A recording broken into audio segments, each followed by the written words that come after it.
where the mind is without fear and the head is held high, where knowledge is free.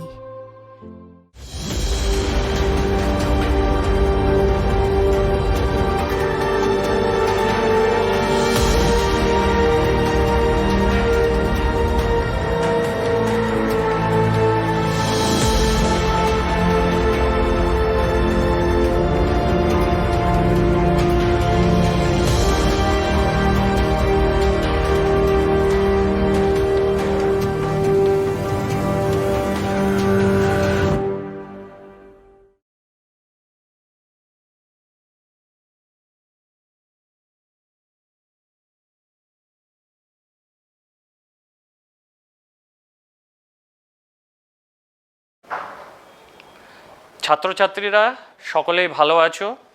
এই corona পরিস্থিতিতে মালদা জেলা প্রশাসন এবং মালদা শিক্ষা দপ্তরের যে অভিনব উদ্যোগ টেলিক্লাসের মাধ্যমে তোমাদের পঠন পাঠনের ব্যবস্থা করা হয়েছে সেটা এখনও চলছে। এবং আজকে আমি স্নেহাংশু চৌধুরী, অক্রমণী স্কুলের ভৌতবিজ্ঞানের শিক্ষক, নবম শ্রেণীর অ্যাসিড, ক্ষার, লবণ এই চ্যাপ্টারটা পড়াবো। তাহলে চলো দেখা যাক চ্যাপ্টারে কি আছে। ছাত্রছাত্রীরা সকলেই ভালো আছো। মালদা জেলা প্রশাসন এবং মালদা জেলা শিক্ষা দপ্তরের যে অভিনব উদ্যোগ টেলিক্লাস, যা তোমরা প্রতিনিয়ত টিভিতে দেখতে পাচ্ছ, তো আজ আমি স্নেহাংশু চৌধুরী অক্রমণী স্কুল থেকে তোমাদের অ্যাসিড, ক্ষার, লবণ নবম শ্রেণীর এই অধ্যায়টি পড়াবো। তাহলে চলো দেখা যাক কি আছে এই অধ্যায়ে। তো অধ্যায়ের শুরুতেই যেটা বলা আছে, অ্যাসিড আছে, ক্ষার আছে, লবণ আছে। তার মানে এই তিনটা বিষয় নিয়ে তোমাদের আলোচনা করা হবে, অ্যাসিড, ক্ষার, লবণ।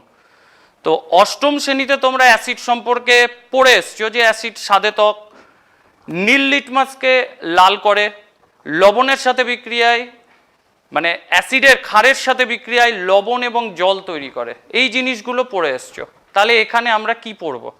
এখানে আমরা কিছু সংজ্ঞা পড়ব বিজ্ঞানীর বিয়োজন বা তত্ত্বের উপর ভিত্তি করে। এবার বিয়োজন কথাটার অর্থ কি? এখানে যে বিয়োজনের কথাটা বলা হচ্ছে, বিয়োজন, এই বিয়োজন মানে হচ্ছে তড়িৎ বিশ্লেষ্য পদার্থ জলীয় দ্রবণে স্বতঃস্ফূর্তভাবে বিয়োজিত হয়ে ক্যাটায়ন এবং অ্যানায়ন তৈরি করে। এই ঘটনাটাকে আমাদের কি বলা হচ্ছে? বিয়োজন। যেমন ধরো এই সিএল এর জলীয় দ্রবণ, অ্যাকুয়াস সলিউশন, এই জলীয় দ্রবণে যদি বিয়োজিত হয় কি করবে? H+Cl- এই দুটো আয়ন তৈরি করবে। তাহলে এই ঘটনাটা কিন্তু স্বতঃস্ফূর্তভাবে হবে। এই ঘটনাটাকে আমরা কি বলছি? বিয়োজন। সেখান থেকে আরেকটা জিনিস আছে বিয়োজন মাত্রা বা আয়ন আয়ন মাত্রা। এই কথাটার অর্থ কি? আমি ধরে নাও যতটা তড়িৎ বিশ্লেষ্য যোগ করেছি তার সম্পূর্ণটা বিয়োজিত হলো না, যতটা বিয়োজিত হলো যতর মধ্যে, এই অনুপাতটাকে বলা হচ্ছে বিয়োজন মাত্রা। অর্থাৎ মোট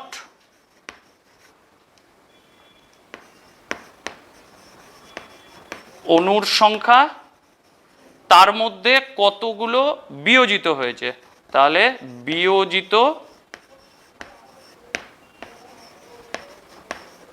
অণুর সংখ্যা, এই দুটোর অনুপাতকে বলা হচ্ছে বিয়োজন মাত্রা।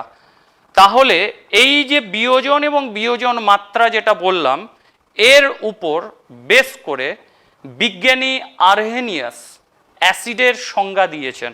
এবং আমাদের সিলেবাসে যেটা আছে সেটা হচ্ছে আরহেনিয়াসের মতবাদ অনুসারে অ্যাসিডের সংজ্ঞা। আরহেনিয়াস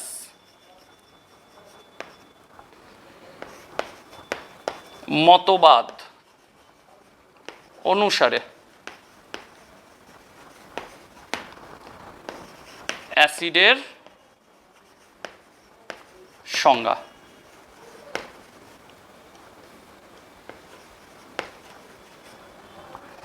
তাহলে আরহেনিয়াসের মতবাদ অনুসারে অ্যাসিডের সংজ্ঞা তিনি কি বলেছেন? তিনি যে কথাগুলো বলেছেন আমি পয়েন্ট আউট করে বলছি। হাইড্রোজেন ঘটিত যৌগ, হতে হবে এক হাইড্রোজেন ঘটিত যৌগ, হাইড্রোজেন ঘটিত যৌগ। কি হতে হবে? তার জলীয় দ্রবণ, জলীয় দ্রবণ। আর কি হতে হবে? এই হাইড্রোজেন ঘটিত যৌগ জলীয় দ্রবণে বিয়োজিত হয়ে, বিয়োজিত হয়ে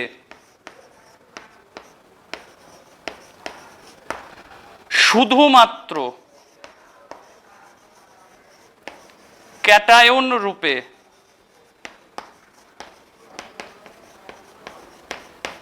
H প্লাস আয়ন দেবে, H প্লাস আয়ন উৎপন্ন করবে। আমরা তাদেরকে কি বলবো? অ্যাসিড। তাহলে এই সবগুলোকে যদি কম্বাইন করি, হাইড্রোজেন ঘটিত যৌগ জলীয় দ্রবণে বিয়োজিত হয়ে ক্যাটায়ন রূপে শুধুমাত্র H প্লাস আয়ন দেবে, আমরা তাদেরকে কি বলবো? অ্যাসিড। এবার প্রশ্ন হচ্ছে, জলীয় দ্রবণে আমরা কিন্তু H প্লাস আয়নের অস্তিত্ব পাবো না, কারণ H প্লাস আয়নের আকারটা ছোট, ওই জন্য ওর আধান ঘনত্ব বেশি। ও কি করে? H প্লাস আয়ন জলের সাথে যুক্ত হয়, যুক্ত হয়ে হাইড্রক্সোনিয়াম আয়নে পরিণত হয়। তার মানে আমি যে হাইড্রোজেন ঘটিত যৌগগুলো জলে নিব, তারা জলে কিন্তু ক্যাটায়ন রূপে H প্লাস আয়নের অস্তিত্ব পাবো না, আমরা কি পাবো? হাইড্রক্সোনিয়াম আয়নের অস্তিত্ব পাবো। হাইড্রোজেন ঘটিত যৌগ বলতে কোনগুলো আছে বিশেষত? যেমন ধরে নাও HCl আছে, এর জলীয় দ্রবণ অ্যাকুয়াস সলিউশন, তাকে কোথায় দিয়েছি? জলে দিয়েছি, H2O লিকুইড। তাহলে জলে এর বিয়োজন হবে, বিয়োজন হয়ে কি তৈরি করবে? H3O plus ion. আর কি তৈরি করবে? Cl minus. অ্যাকুয়াস সলিউশনে এই যে মানে হাইড্রক্সোনিয়াম আয়ন তৈরি করলো, ওই জন্য আমরা HCl কে কি বলবো? অ্যাসিড বলবো। ঠিক একই রকম নাইট্রিক অ্যাসিড যদি নিই, অ্যাকুয়াস সলিউশন, জল, এটা লিকুইড, তাহলে এও বিক্রিয়া করে কি তৈরি করবে? H3O plus ion, aqueous solution plus NO3 minus. ঠিক একই রকম sulphuric acid, acetic acid, formic acid যারাই থাকুক না কেন, প্রত্যেকেই জলীয় দ্রবণে এই H3O প্লাস আয়ন তৈরি করে, ওই জন্য আমরা তাদেরকে কি বলবো? অ্যাসিড। অর্থাৎ হাইড্রোজেন ঘটিত যৌগ, দেখো প্রত্যেকের মধ্যে হাইড্রোজেন, যেমন সালফিউরিক অ্যাসিড হাইড্রোজেন আছে, অ্যাসিটিক অ্যাসিড হাইড্রোজেন আছে, কার্বনিক অ্যাসিড হাইড্রোজেন আছে, এরা প্রত্যেকেই জলীয় দ্রবণে কিন্তু H প্লাস আয়ন ত্যাগ করে, এই জন্য এদেরকে আমরা কি বলবো? অ্যাসিড বলবো। ঠিক আছে? এবার তিনি ঠিক একইভাবে ক্ষারের সংজ্ঞা দিয়েছেন। তাহলে এবার হচ্ছে ক্ষারকের সংজ্ঞা। ক্ষারক,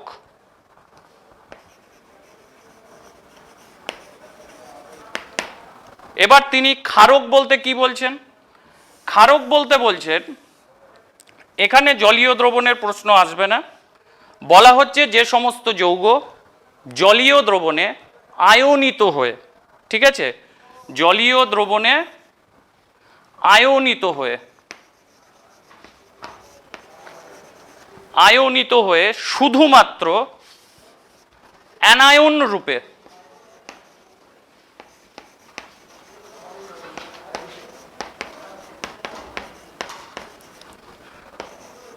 OH মাইনাস আয়ন দেয়, তাদেরকে আমরা কি বলে? ক্ষারক বলি।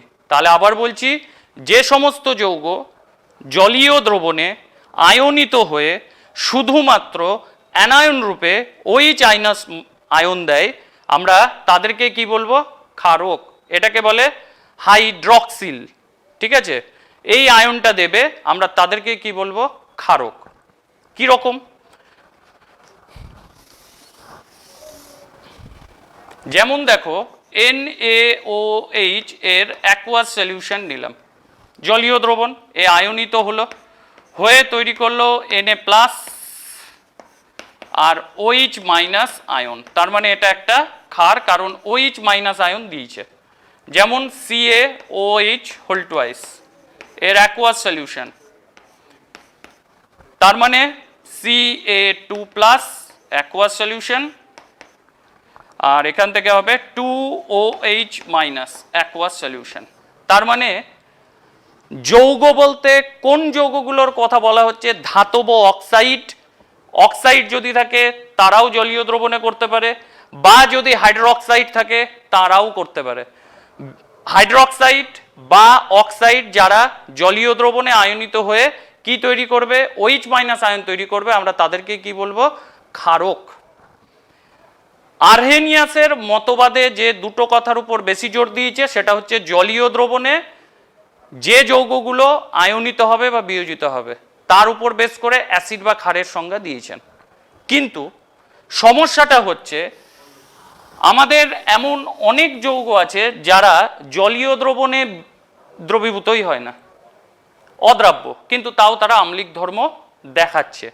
তার মানে আরহেনিয়াস সীমাবদ্ধতা, তার মানে তার যে মতবাদ দিয়েছিলেন অ্যাসিডের, সেই সংজ্ঞাটা যদি আমি দেখতে যাই সেই সংজ্ঞা অনুসারে দেখা যাচ্ছে যে কিছু কিছু ক্ষেত্রে ব্যতিক্রম দেখা যাচ্ছে।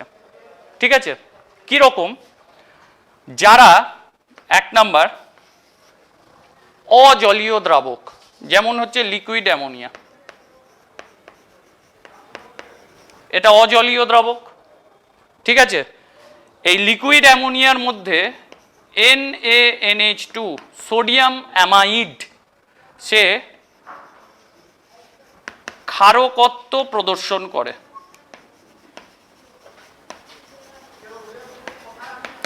হয়েছে?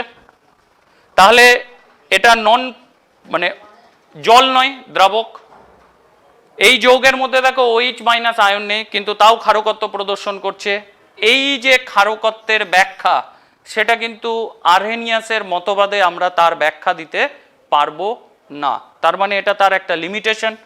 2, PCl5 phosphorus pentachloride, boron trifluoride, aluminium trichloride, এরা সব অম্লত্ব প্রদর্শন করে।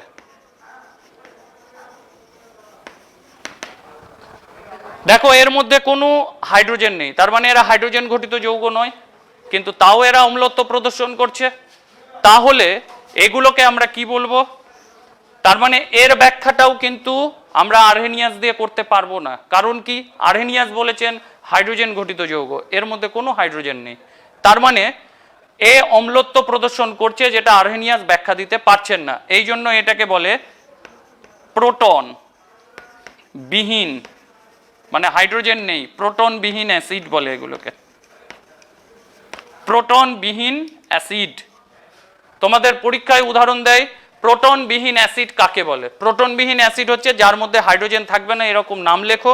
তাহলে সেক্ষেত্রে তোমরা aluminium chloride, boron trifluoride, phosphorus pentachloride এগুলো দিতে পারো। আর কি আছে? অ্যামোনিয়া NH3,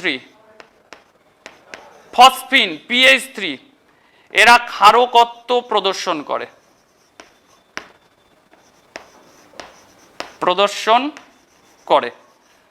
দেখো আরহেনিয়াস বলেছে হাইড্রোজেন ঘটিত যৌগ, দেখো এরা হাইড্রোজেন ঘটিত যৌগ, হিসাব মতো এটা অম্ল ধর্মী হওয়া উচিত, কিন্তু দেখাচ্ছে কি? ক্ষারকত্ব। তার মানে এরও ব্যাখ্যা কিন্তু আরহেনিয়াস মতবাদ অনুসারে দেওয়া যাবে না। অর্থাৎ আরহেনিয়াস যে কথাগুলো বলেছেন সেটা লিমিটেড কিছু যৌগের ক্ষেত্রেই প্রয়োগ করা যাবে। সমস্ত যৌগ যারা জলে অদ্রাব্য তাদের ব্যাখ্যা দেওয়া যাবে না।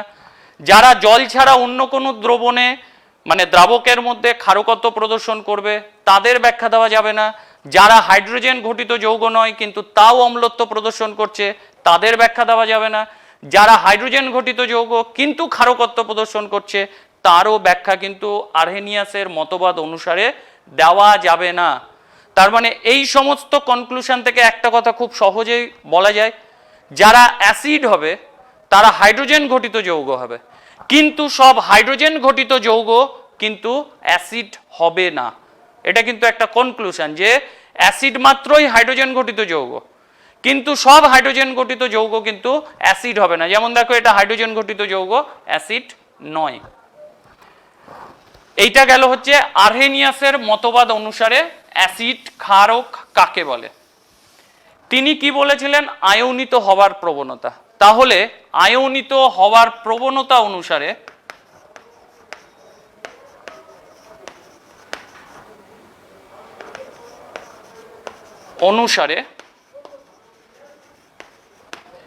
অ্যাসিড ও ক্ষারকের শ্রেণী বিভাগ। শ্রেণী বিভাগ কি? আয়নিত হওয়ার প্রবণতা মানে সবাই হাইড্রোজেন ঘটিত যৌগ, যারা দেখা গেল হাইড্রোজেন আছে কিন্তু সবগুলোকেও জলীয় দ্রবণে আনতে পারছে না, তার মানে সমস্ত আয়ন H+ আয়ন ও তার নিজের অণু থেকে বার করতে পারছে না। তো তার উপর বেস করে অ্যাসিড দুভাগে ভাগ করা হয়। একটা হচ্ছে তীব্র অ্যাসিড। কারা? যে সমস্ত অ্যাসিডে যতগুলো হাইড্রোজেন পরমাণু আছে সম্পূর্ণটাই জলীয় দ্রবণে H+ রূপে বিয়োজিত হবে, সম্পূর্ণটাই জলীয় দ্রবণে চলে আসবে। তার মানে তীব্র অ্যাসিড কারা? জলীয় দ্রবণে H+ আয়ন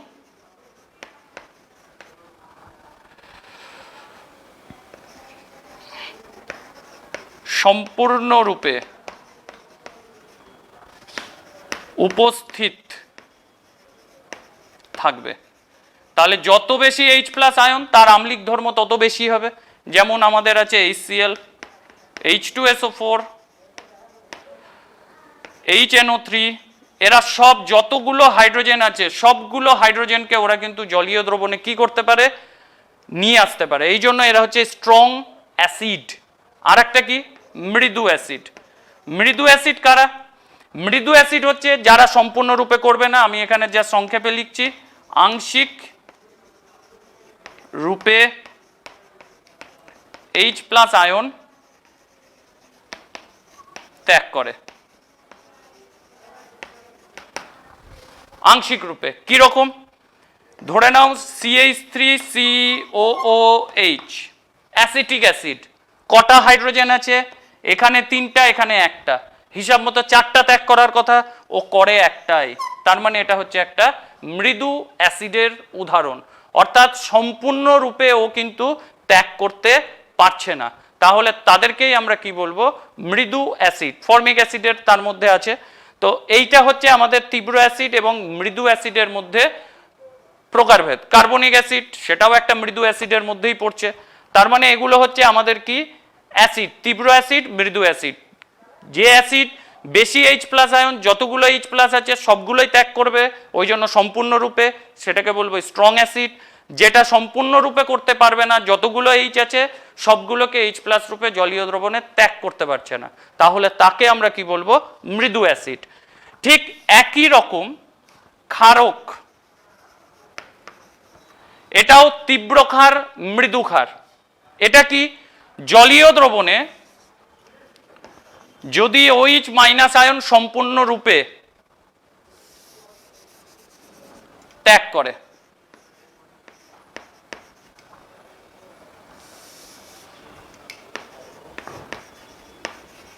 সম্পূর্ণরূপে যদি ত্যাগ করে জলীয় দ্রবণে যতগুলো OH- আছে সবগুলো, তাহলে তাদেরকে আমরা কি বলবো? তীব্র অ্যাসিড। কিরকম? NaOH অ্যাসিড বলছি, তীব্র ক্ষার। অ্যাসিড বলে দিয়েছি, ওটা তীব্র ক্ষার। NaOH, KOH, এগুলো নাম শুনে থাকবে, এগুলো হচ্ছে তীব্র ক্ষার। মৃদু কি? আংশিক রূপে OH- আয়ন কি করবে? ত্যাগ করবে। যেমন আমাদের পরিচিত নাম আছে অ্যামোনিয়াম হাইড্রোক্সাইড, জিঙ্ক হাইড্রোক্সাইড, এগুলো সব হচ্ছে মৃদু ক্ষার। তাহলে তীব্র ক্ষার কারা? যারা জলীয় দ্রবণে বেশি পরিমাণে OH- ত্যাগ করবে। আর মৃদু কারা? যারা সম্পূর্ণ আংশিকভাবে OH মাইনাস আয়নকে ত্যাগ করবে, মানে কম পরিমাণে OH মাইনাসকে ত্যাগ করবে, তাদেরকে আমরা কি বলবো? মৃদু। মানে এইখানে কথাটার অর্থটা কিন্তু বুঝতে হবে। অর্থাৎ এর ক্ষেত্রে আয়নটা বেশি থাকবে, কম সংখ্যক অনুরূপে অবস্থান করবে, অআয়নিত অবস্থায় থাকে। মৃদুর ক্ষেত্রে বেশি সংখ্যক অআয়নিত অবস্থায় থাকবে আর কম সংখ্যক আয়নিত অবস্থায় থাকবে। মানে তোমাদের কনফিউশন যে এখানে একটাই আছে, একটাই ত্যাগ করলো, তাহলে তো স্ট্রং হবার কথা, সেটা নয়। এর মধ্যে যতগুলো অণু থাকবে তার কম সংখ্যক বিয়োজিত হবে, বেশি সংখ্যক অবিয়োজিত থাকবে। এর মধ্যে বেশি সংখ্যক বিয়োজিত হবে, কম সংখ্যক অবিয়োজিত অবস্থায় থাকবে। এই জন্য এটা হয়ে গেছে স্ট্রং আর এটা হয়ে গেছে উইক বেস। ক্লিয়ার হয়েছে?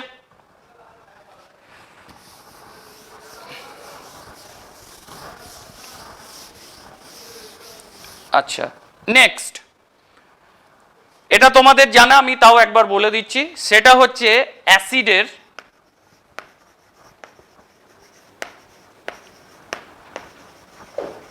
ক্ষারগ্রাহিতা। এটা জানা তোমাদের, আর একবার উল্লেখ করে দেওয়া। ক্ষারগ্রাহিতা কথার অর্থ কি? একটা অ্যাসিডে যতগুলো হাইড্রোজেন আছে, যে যটা ত্যাগ করতে পারবে সেই সংখ্যাটাই হচ্ছে তার ক্ষারগ্রাহিতা।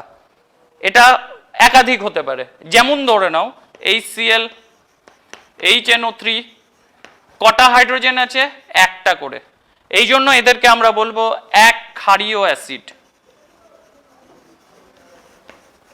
এক ক্ষারীয় অ্যাসিড, যেহেতু প্রতিস্থাপনযোগ্য হাইড্রোজেন কটা আছে? একটা করে।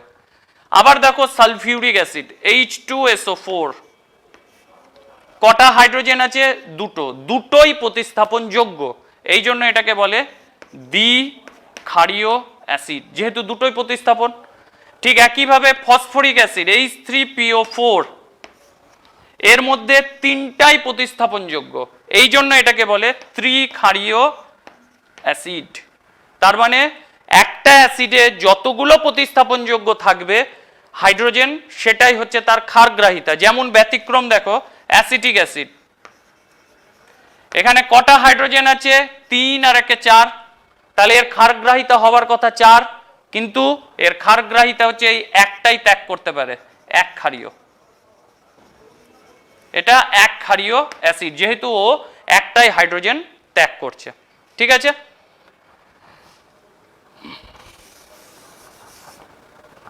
ঠিক একই রকম যদি ক্ষারক হয়, তাহলে কি? ক্ষারের অম্লগ্রাহিতা বলে।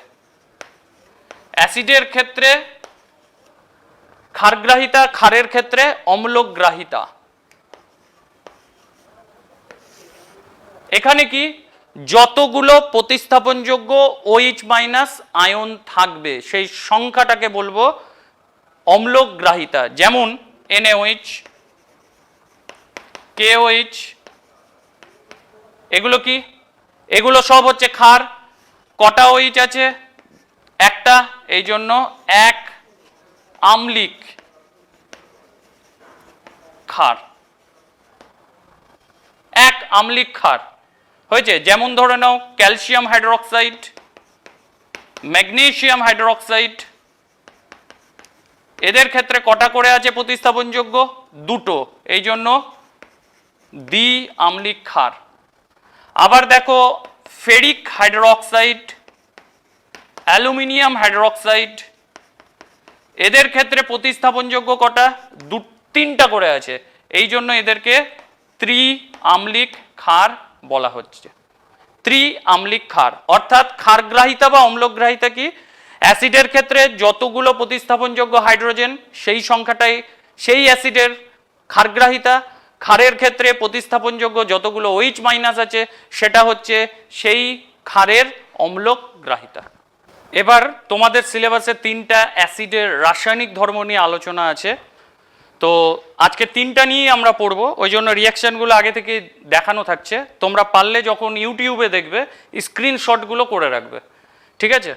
তো তোমাদের প্রথম যেটা আছে হাইড্রোক্লোরিক অ্যাসিড HCl, আর যদি গ্যাস হয় তাহলে হাইড্রোজেন ক্লোরাইড গ্যাস। এই হাইড্রোক্লোরিক অ্যাসিড মানে HCl, এটার আর একটা নাম আছে মিউরিয়েটিক অ্যাসিড। মিউরিয়েটিক অ্যাসিড, দেখবে বাথরুমের যে অ্যাসিডগুলো রাখা থাকে তার পাশে লেখা থাকে মিউরিয়েটিক অ্যাসিড। কেন এরকম নাম? সমুদ্রের লবণ থেকে প্রস্তুত করা যায়, এই জন্য HCl বা হাইড্রোক্লোরিক অ্যাসিডের অপর নাম হচ্ছে মিউরিয়েটিক অ্যাসিড। তোমাদের কি আছে? রাসায়নিক ধর্ম নিয়ে বিশেষত আলোচনা আছে, তো আমি রাসায়নিক ধর্ম নিয়েই বলছি। ফার্স্ট, কার্বনেট বা বাইকার্বনেট যৌগের সাথে কিরূপ বিক্রিয়া করে, এটা সবসময় মনে রাখবে। বাইকার্বনেট বা কার্বনেট যৌগ যদি হয়, এই তিনটা অ্যাসিডই বিক্রিয়া করে কার্বন ডাই অক্সাইড ত্যাগ করবে এবং যে ধাতুটা থাকবে তার ক্লোরাইড লবণ তৈরি হবে। দেখো, সোডিয়াম কার্বনেট অ্যাসিডের সাথে বিক্রিয়া করেছে HCl, দেখো ধাতব লবণ, কি লবণ? ক্লোরাইড লবণ তৈরি করেছে, তার সাথে কার্বন ডাই অক্সাইড গ্যাস, জল উৎপন্ন করেছে।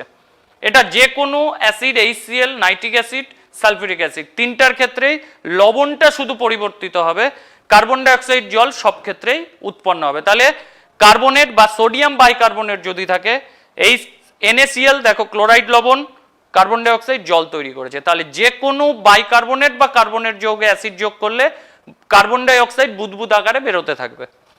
নেক্সট, এইটা কি ধর্ম?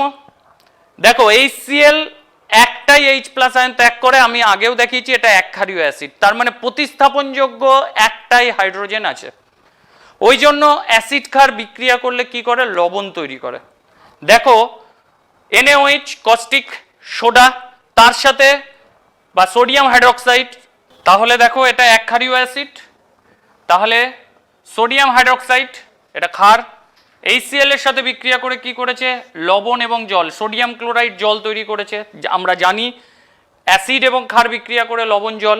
যেমন দেখো ক্যালসিয়াম হাইড্রোক্সাইড, এটাও ক্ষার, HCl এর সাথে বিক্রিয়া করে কি করেছে? ক্যালসিয়াম ক্লোরাইড জল, তাহলে এও কি করেছে? ক্লোরাইড লবণ। তাহলে অ্যাসিড ক্ষার বিক্রিয়া করে লবণ এবং জল তৈরি করে। এবার ধাতুর সাথে বিক্রিয়া, এই জায়গাটা একটা বক্তব্য আছে যে ধাতুর সক্রিয়তা শ্রেণী, এটাকে হাইড্রোজেনের রেসপেক্টে ভাগ করা হয়। আমি জাস্ট সিরিজ অনুসারে বলছি না, কারা কারা হাইড্রোজেনের উপরে আছে, কারা কারা নিচে আছে, আমি সেই নামগুলো বলছি। হাইড্রোজেনের ওপর মানে এইটা হচ্ছে ওপর, কে কে আছে? পটাশিয়াম আছে, সোডিয়াম আছে, অ্যালুমিনিয়াম আছে, আয়রন আছে, জিঙ্ক আছে, টিন আছে, এরা আছে, আরও আছে লেড আছে।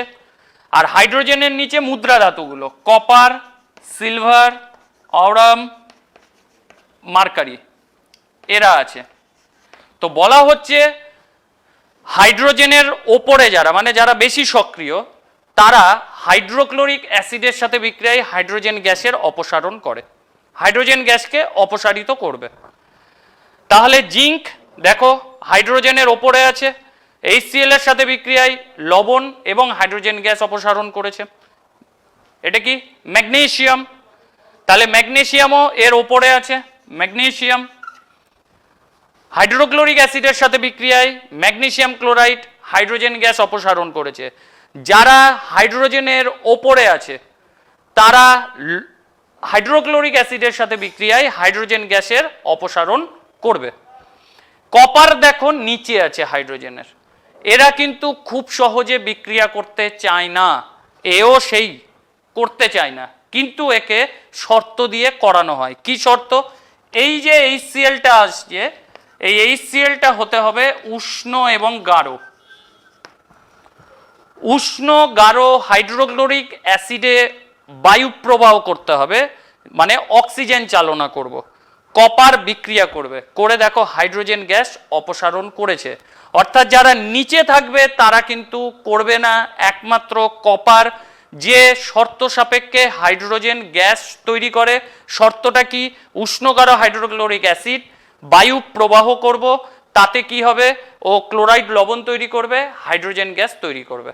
তার মানে হাইড্রোজেনের ওপরে যারা, তারা সবাই হাইড্রোক্লোরিক অ্যাসিড থেকে হাইড্রোজেন গ্যাস অপসারণ করবে। আর যারা নিচে আছে তার মধ্যে কপার শর্ত সাপেক্ষে করবে। এবার যে ধর্ম নিয়ে আলোচনা করব হাইড্রোক্লোরিক অ্যাসিডের, বিজারণ ধর্ম।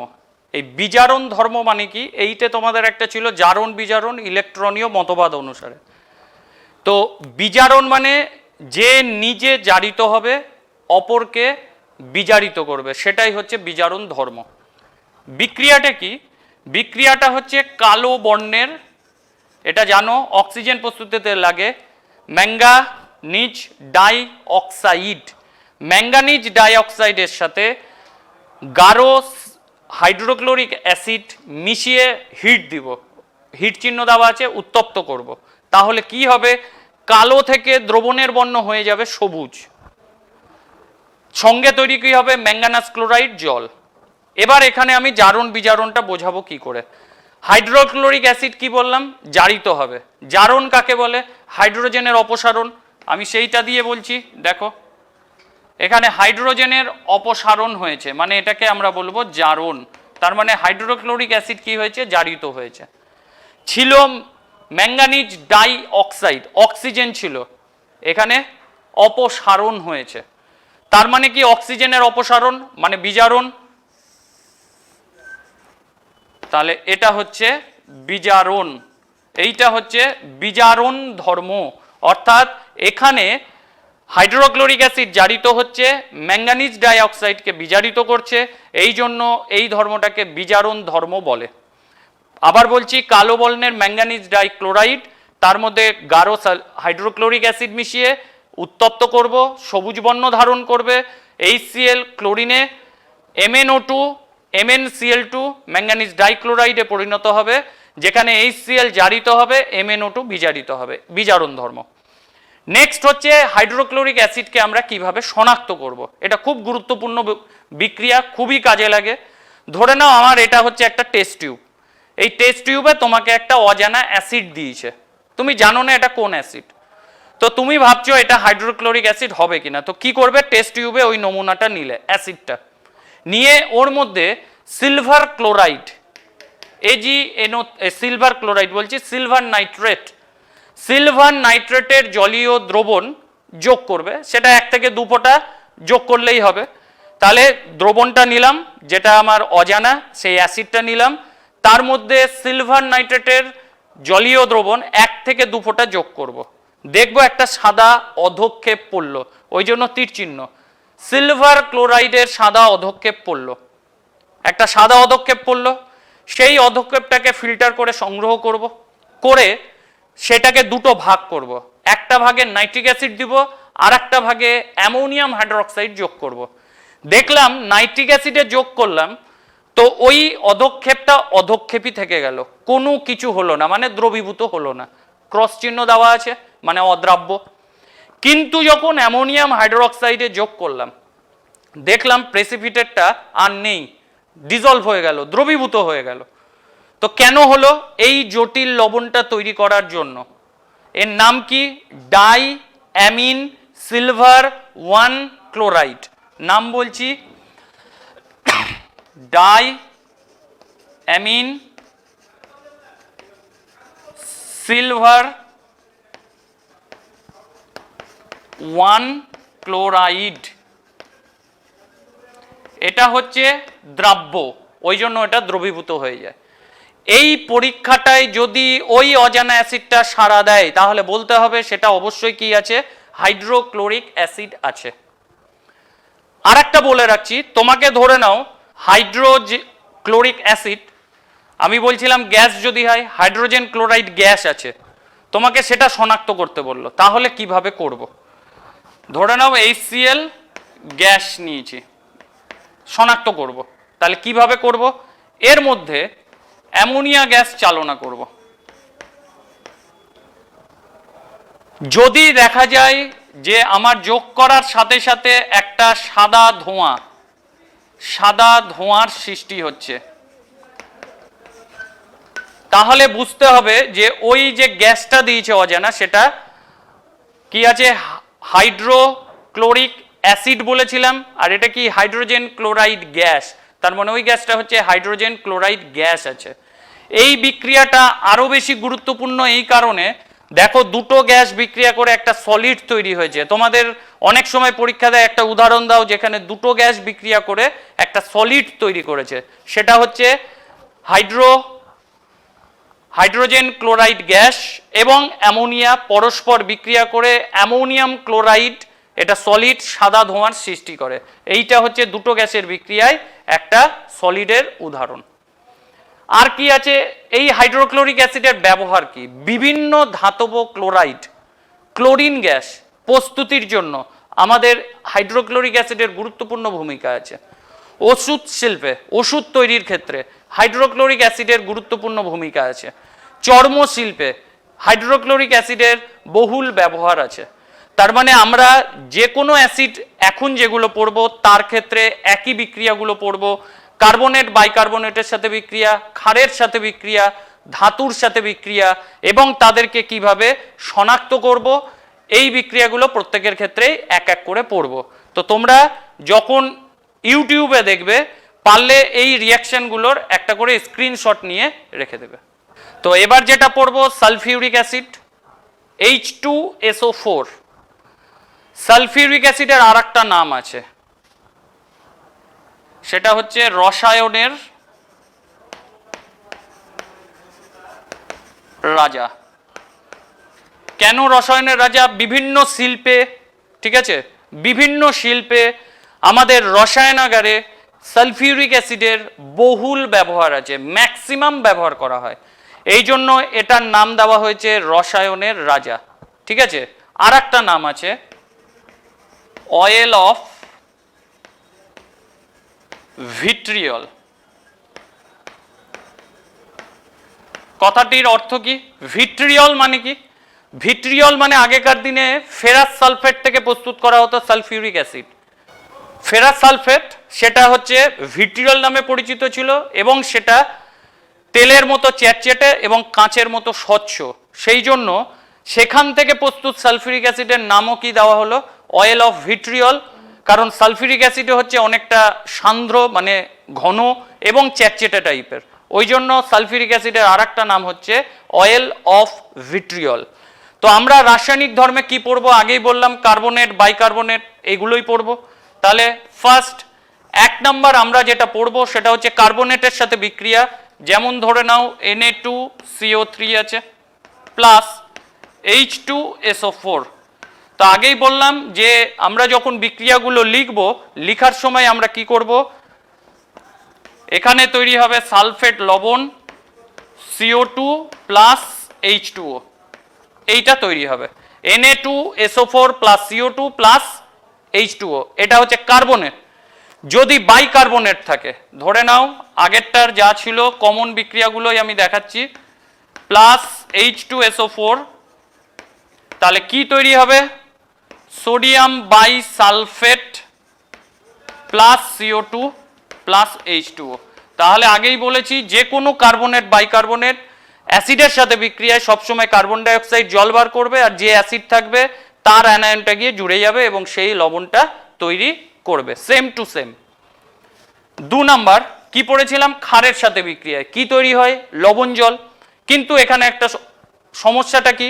সালফিউরিক অ্যাসিড দ্বিক্ষারীয় অ্যাসিড, HCl একক্ষারীয় অ্যাসিড। তাহলে দ্বিক্ষারীয় মানে সালফিউরিক অ্যাসিড যখন বিয়োজিত হবে তৈরি হবে H plus plus HSO4 minus. আবার এই HSO4 মাইনাস ভেঙে তৈরি করবে H plus plus SO4 minus. এই জন্য যখন এটা যুক্ত হবে তখন এক ধরনের লবণ, আর যখন এটা যুক্ত হবে তখন এক ধরনের লবণ। এটা হলো বাইসালফেট লবণ আর এটা হচ্ছে সালফেট লবণ। তার মানে আমি যদি ক্ষারের সাথে বিক্রিয়া করি, সালফিউরিক অ্যাসিড যে কোনো ক্ষার হতে পারে, ও 2 ধরনের লবণ করবে। একটা লবণ যেটাতে ও বাইসালফেট তৈরি করলো, লবণ জল। আর একটা বিক্রিয়া যেখানে হাইড্রোজেনটা সম্পূর্ণরূপে প্রতিস্থাপিত হলো, সেটা হলো Na2SO4 প্লাস H2O, সালফেট লবণ তৈরি করলো। অর্থাৎ সালফিউরিক অ্যাসিড যারা দ্বিক্ষারীয় অ্যাসিড হবে তারা 2 ধরনের লবণ করবে। একটাকে বলবো অ্যাসিড লবণ, একটাকে বলবো সমিত লবণ। আমি লাস্টের দিন পড়াবো লবণে সমিত লবণ অ্যাসিড লবণ কি। এটাকে আমরা বলবো বাইসালফেট লবণ, এটাকে বলবো সালফেট লবণ, এটাকে বলবো অ্যাসিড লবণ, আর এটাকে বলবো সমিত লবণ।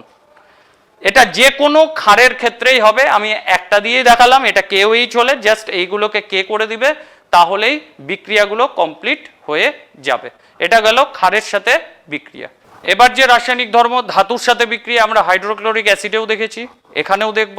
হাইড্রোজেনের উপরে সক্রিয়তা শ্রেণী, হাইড্রোজেনের নিচে যারা, তাদের সঙ্গে বিক্রিয়া। তো লঘু অ্যাসিড, ওই জন্য ডাইলুট লেখা আছে, ডিআইএল লেখা আছে, এটা লঘুকে বোঝাচ্ছে। তো জিঙ্ক, ম্যাগনেসিয়াম এগুলো সব কিন্তু হাইড্রোজেনের উপরে, মানে সক্রিয়। তো তারা লঘু হাইড্রোক্লোরিক অ্যাসিডের সাথে বিক্রিয়ায় হাইড্রোজেন গ্যাস কিন্তু অপসারণ করে। এটা কিন্তু গুরুত্বপূর্ণ বিক্রিয়া। ম্যাগনেসিয়াম হাইড্রোজেন গ্যাস অপসারণ করবে, জিঙ্ক হাইড্রোজেন গ্যাস অপসারণ করবে, এবং এই হাইড্রোক্লোরিক অ্যাসিডের ক্ষেত্রেও আমরা দেখেছি হাইড্রোজেন গ্যাস অপসারণ করে। কিন্তু কপার হাইড্রোজেনের নিচে, এ কিন্তু লঘু অ্যাসিডের সাথে কখনোই বিক্রিয়া করবে না, যেহেতু এর সক্রিয়তা কম। কিন্তু যদি উষ্ণগার হাইড্রোক্লোরিক অ্যাসিড থাকে, তাহলে কিন্তু ওর বিয়োজনটা অন্যরকম হয়, এবং সেক্ষেত্রে জারণ কার্যে সাহায্য করে ওর বিয়োজনে উৎপন্ন জায়মান অক্সিজেন। এটা কিন্তু জায়মান অক্সিজেন, যেটা থার্ড ব্র্যাকেটে চিহ্ন দিয়ে বোঝানো হয়। যেখানে সালফিউরিক অ্যাসিড উষ্ণগার যদি থাকে, সালফার ডাইঅক্সাইড জল এবং জায়মান অক্সিজেন তৈরি করে। এই জায়মান অক্সিজেনই কিন্তু আমাদের কি করে, জারণ ক্রিয়া ঘটাতে সাহায্য করে। দেখো জিঙ্ক, এটা উষ্ণগার সালফিউরিক অ্যাসিডের সাথে বিক্রিয়া করছে, zinc sulphate SO2 H2O sulphur dioxide gas তৈরি করবে। কপার H2SO4 CuSO4 SO2 জল তৈরি করবে। এগুলো সব কিন্তু ধাতু। অধাতু কার্বন আছে, কার্বনের সাথে সালফিউরিক অ্যাসিডের বিক্রিয়া কি তৈরি হয়, CO2 SO2 জল। তার মানে দেখো, ধাতু বা অধাতু যাই থাকুক না কেন, তার আগে অক্সাইড তৈরি করছে কে, এই জায়মান অক্সিজেন। নিজে কিন্তু দেখো SO2 তে কনভার্ট হয়ে যাচ্ছে, জারণ ধর্ম মানে নিজে বিজারিত হবে। সালফিউরিক অ্যাসিড বিজারিত হচ্ছে, জিঙ্ক, কপার এবং অধাতু কার্বন তাদেরকে জারিত করছে। এইটা হচ্ছে জারণ ধর্মের উদাহরণ। এই বিক্রিয়াটার আরও কিছু গুরুত্ব আছে। সেই গুরুত্বটা কি, এই সালফার ডাই অক্সাইড এই বিক্রিয়াটা প্রমাণ করে যে সালফিউরিক অ্যাসিডে হাইড্রোজেন আছে। দেখো হাইড্রোজেন উৎপন্ন হচ্ছে। এই বিক্রিয়াটার ক্ষেত্রে কি, সালফার ডাই অক্সাইড যেটা তৈরি হলো, সেই গ্যাসটাকে সংগ্রহ করব, করে তাকে কিন্তু আমরা জলে দ্রবীভূত করলাম, মানে একে জলে দ্রবীভূত করব। করলে কি তৈরি হবে, সালফিউরাস অ্যাসিড তৈরি হয়। এই সালফিউরাস অ্যাসিডটাকে একটা বদ্ধ পাত্রে নিব, বদ্ধ পাত্রে নিয়ে তাকে 150 ডিগ্রি সেন্টিগ্রেড উষ্ণতায় উত্তপ্ত করব। উত্তপ্ত করলে আমরা কি পাবো, এর মধ্যে যে বিক্রিয়াগুলো সংগঠিত হবে সেটা বলছি। এটাকে বদ্ধ পাত্রে নিব, বদ্ধ পাত্রে নিয়ে 150 ডিগ্রি সেন্টিগ্রেড উষ্ণতায় একে উত্তপ্ত করব। করলে কি পাবো, এ যেটা করবে সালফার হলুদ অধক্ষেপ তৈরি করবে, সালফিউরিক অ্যাসিড সঙ্গে জল তৈরি করলো। এই অধক্ষেপটাকে ফিল্টার করে নিয়ে নেব, নিয়ে তাকে আবার অক্সিজেনে দহন করব। দহন করলে একটা পোড়া বারুদের গন্ধ পাবো। তাহলে পোড়া বারুদের গন্ধকার SO2, SO2টা এসছে কোথা থেকে, ওই অধক্ষেপ যেটা সালফার। সালফারটা এসছে কোথা থেকে, সালফারটা এসছে সালফিউরাস অ্যাসিড থেকে। সালফিউরাস অ্যাসিড এসছে কোথা থেকে, SO2 থেকে। তার মানে SO2-র বিক্রিয়াটা কোথা থেকে পেয়েছি, সালফিউরিক অ্যাসিড থেকে। তার মানে সালফিউরিক অ্যাসিডের মধ্যে আমরা কি পাবো, সালফার পাবো। তাহলে তোমাকে যদি বলে সালফিউরিক অ্যাসিডে সালফার আছে, কি করে দেখাবো, তাহলে যে কোনো একটা বিক্রিয়া নিবে, হয় জিঙ্ক, কপার, নাহলে কার্বন। এই গ্যাসটাকে সংগ্রহ করব, জলে দ্রবীভূত করব, সেই উৎপন্ন তরলটাকে বদ্ধ পাত্রে 150 ডিগ্রিতে উত্তপ্ত করবে। এটা সালফিউরাস অ্যাসিড। সে কি তৈরি করবে, সালফারের হলুদ অধক্ষেপ তৈরি করবে। সেই অধক্ষেপকে বায়ুতে দহন করব, পোড়া বারুদের গন্ধ।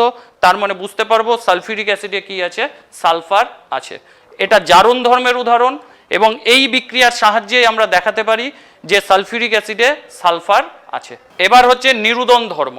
এই নিরুদন কথাটার অর্থ তোমরা দ্রবণ চ্যাপ্টারে পড়ে থাকবে।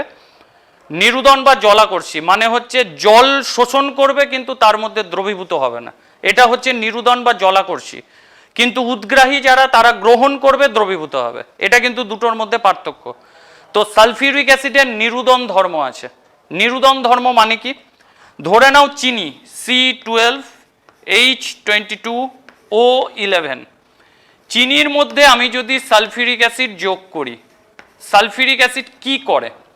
চিনি থেকে জলকে বার করবে। এইটা হচ্ছে জলের সংকেত, দেখাচ্ছি কিভাবে জলের সংকেত। ও কি করবে? জলকে নিবে, তাহলে পড়ে থাকবে কি 12 অণু কার্বন, আর কি থাকবে দেখো এখানে 11 অণু জল আছে,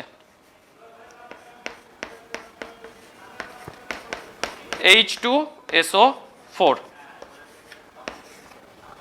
হয়েছে। তাহলে 11 অণু দেখো, 11 দুগুণ 22 ও 11, তাহলে জলকে টেনে নিল, শুধু কার্বন পড়ে থাকলো। এই বিক্রিয়াটা প্রমাণ করে যে সালফিউরিক অ্যাসিড হচ্ছে তীব্র জল শোষক। যেমন অ্যালকোহলের মধ্যে যদি সালফিউরিক অ্যাসিড দেওয়া যায় তাহলে অ্যালকিনে কনভার্ট হয়ে যায়, এটাও কিন্তু জল শোষক। এটাই জল শোষকের উদাহরণ। তোমরা পরীক্ষার সময় এই জিনিসটা লিখবে যে চিনির মধ্যে সালফিউরিক অ্যাসিড যদি যোগ করা যায়, চিনির যে ক্রিস্টাল ধর্ম মানে যেটা স্বচ্ছ হয় সেটা কিন্তু কালো হয়ে যাবে কার্বনের জন্য, আর জলটাকে ও কি করবে? শোষণ করবে। এটাই হচ্ছে নিরুদন ধর্মের উদাহরণ। নেক্সট আরেকটা বিক্রিয়া আমরা দেখলাম যে সালফিউরিক অ্যাসিডে হাইড্রোজেন আছে, সালফার আছে, সালফিউরিক অ্যাসিডে H2SO4 অক্সিজেন আছে। আমি কি করে প্রমাণ করব? প্রমাণ করার জন্য আমাদের যে বিক্রিয়াটা পড়তে হবে সেটা হচ্ছে উত্তপ্ত ঝামা পাথর। এবার ঝামা পাথরটা কি? এখন হয়তো দেখতে পাবে না, আগেকার দিনে সাইকেল যখন টায়ারটা লিক সারাতো একটা পাথর দিয়ে ঘষতো, যেটা ইট ভাটায় একদম নিচের দিকের যে ইটগুলো পোড়ানো হতো সেইগুলো দলা হয়ে ঝাঁঝরার মতো হতো, ওইটা হচ্ছে আমাদের ঝামা পাথর। সেই উত্তপ্ত ঝামা পাথরের উপর আমি যদি সালফিউরিক অ্যাসিডকে ফোঁটা ফোঁটা করে ফেলি, সালফিউরিক অ্যাসিডের কিন্তু বিয়োজন হয়। বিয়োজন হয়ে কি তৈরি করে? OSO2 তৈরি করে, জল এবং অক্সিজেন, এই তিনটা জিনিস তৈরি করে, তিনটাই গ্যাসীয় অবস্থায় থাকবে। তাহলে উত্তপ্ত ঝামা পাথরের ওপর ফোঁটা ফোঁটা করে সালফিউরিক অ্যাসিড ফেললে সালফার ডাইঅক্সাইড, জল এবং অক্সিজেন গ্যাস তৈরি হবে।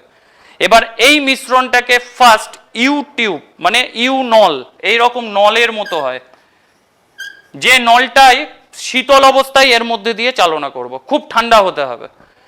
তাহলে প্রথমবার চালনা করার পর যেটুকু আমরা গ্যাস পেলাম সেই গ্যাসকে পুনরায় আর একটা ইউটিউবের মধ্যে দিয়ে চালনা করব, যেটা থাকবে হিম শীতল মানে -23°C কাছাকাছি। যে গ্যাসটা বেরালো এবার এর মধ্যে দিয়ে আবার একটা গ্যাস বেরাবে, তার মানে আমরা এই দুটো স্টেপে এই দুটো জিনিসকে আগে সরিয়ে দিলাম। নেক্সট যেটা বেরাবে সেই গ্যাসটাকে আমি সংগ্রহ করব, এখনো জানি না সেটা অক্সিজেন কিনা। এবার এই গ্যাসটাকে নিয়ে আমরা জানি যে এর মধ্যে যদি আমি একটা শিখাহীন জ্বলন্ত কাঠি প্রবেশ করাই, কাঠিটা যদি জ্বলে যায় তাহলে বুঝতে হবে সেটা কে আছে? অক্সিজেন। বা ক্ষারীয় পটাশিয়াম পাইরোগ্যালেট দ্রবণে আমি যদি এই গ্যাসটাকে চালনা করি, সেটা যদি শোষিত হয়ে যায় তাহলেও আমি বলতে পারি সেই গ্যাসটা কি আছে? অক্সিজেন। অক্সিজেনটা এসছে কোথা থেকে? সালফিউরিক অ্যাসিড থেকে। অর্থাৎ প্রমাণিত হলো যে সালফিউরিক অ্যাসিডে অক্সিজেন আছে। তার মানে সালফিউরিক অ্যাসিডে যেমন হাইড্রোজেন আছে, সালফার আছে, অক্সিজেন আছে, তিনটারই প্রমাণ দেওয়া হলো। নেক্সট যেটা লাস্ট সেটা হচ্ছে শনাক্তকরণ। এটাও খুব গুরুত্বপূর্ণ, কারণ পরীক্ষায় তোমাদের এরকম দেওয়াই হয়। আবার ঠিক একই, একটা টেস্ট টিউব, এটা টেস্ট টিউব, এর মধ্যে অজানা অ্যাসিড রাখা আছে। আমি বলে দিচ্ছি, সেটা ধরে নাও সালফিউরিক অ্যাসিড ভাবছো, তো সালফিউরিক অ্যাসিডই আছে, কিন্তু কিভাবে করব? তাহলে সেই পাত্রে সালফিউরিক অ্যাসিড আছে, তার মধ্যে আমি কি করব? বেরিয়াম ক্লোরাইড যোগ করে দেব, জলীয় দ্রবণ, সেটা যোগ করব, বেরিয়াম ক্লোরাইডের জলীয় দ্রবণ যোগ করলাম। যোগ করার পর দেখলাম এখানে একটা অধক্ষেপ পড়ল, বেরিয়াম সালফেট, তার একটা অধক্ষেপ পড়ে গেল। সালফিউরিক অ্যাসিড যোগ করেছি, বেরিয়াম সালফেট তৈরি হয়েছে, এদিকে তৈরি হবে HCl, তাহলে এর একটা অধক্ষেপ পড়ল। এই অধক্ষেপটা কিন্তু নাইট্রিক অ্যাসিডে আবার সেই অদ্রাব্যই থেকে যাবে।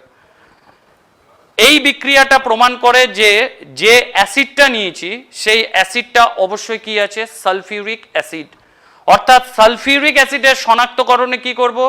যে অ্যাসিডটা দিবে অজানা সেটাকে নিব, তার মধ্যে বেরিয়াম ক্লোরাইডের জলীয় দ্রবণ যোগ করব, যদি দেখি সাদা অধক্ষেপ তৈরি করেছে এবং সেটা যদি নাইট্রিক অ্যাসিডে অদ্রাব্য হয় অবশ্যই সেটা কি আছে? সালফিউরিক অ্যাসিড আছে। তো তোমাদের এই সালফিউরিক অ্যাসিডের এই কটা বিক্রিয়ায় তোমাদের আছে, এইগুলোই ভালো করে পড়বে। তার সাথে ব্যবহার আছে। এই ব্যবহারের ক্ষেত্রে সালফিউরিক অ্যাসিডের কিছু গুরুত্ব আছে। সেটা কি? SO4 সালফেট ঘটিত সার তৈরি করার ক্ষেত্রে সালফিউরিক অ্যাসিডের একটা গুরুত্বপূর্ণ ভূমিকা আছে। ঠিক আছে? আর কি? বিস্ফোরক TNT, এটা পরীক্ষাতে দেয়। ট্রাই নাইট্রোটলুইন, ট্রাই নাইট্রোটলুইন, এটা একটা অর্গানিক কম্পাউন্ড, কিন্তু মানে জৈব যৌগ। ট্রাই নাইট্রোটলুইন স্ট্রাকচারটা অনেকটা এরকম হয়।